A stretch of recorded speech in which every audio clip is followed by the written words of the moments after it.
Hi, this is Andy Busch, and this is your Busch video update blog for Friday, March 22nd. I'm here live at the TV House Studios, right about to go on Kudlow and Company tonight for CNBC on Friday night. I just want to run through the week. What a crazy week it's been, and it started really on last Sunday with Cyprus, right, where they tried to institute this crazy deposit tax.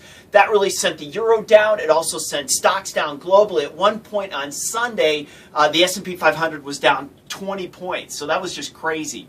Obviously, we didn't end the week that way, but we didn't have any kind of conclusion of what was going to happen with Cyprus.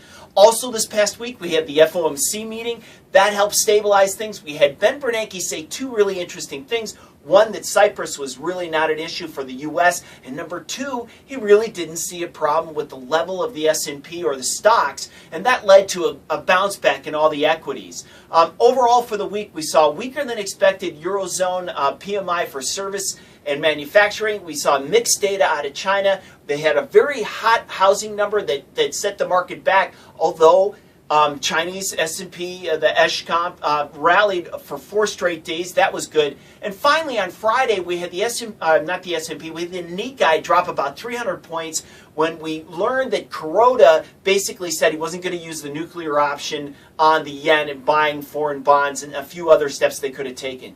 So looking into next week, clearly over the weekend, because the ECB said on Tuesday they're going to cut off Cypriot banks. We know they got to come up with something by Tuesday. That's when they're supposed to reopen their banks. So we did see a little bit of a rally on Friday, but that's something to look into next week. We also have a banking conference on the 25th that Bernanke is going to talk at. We'll see if he follows up on any of the additional comments, positive comments he made last week during the presser he had. And finally, we're going to get Chinese industrial profit numbers.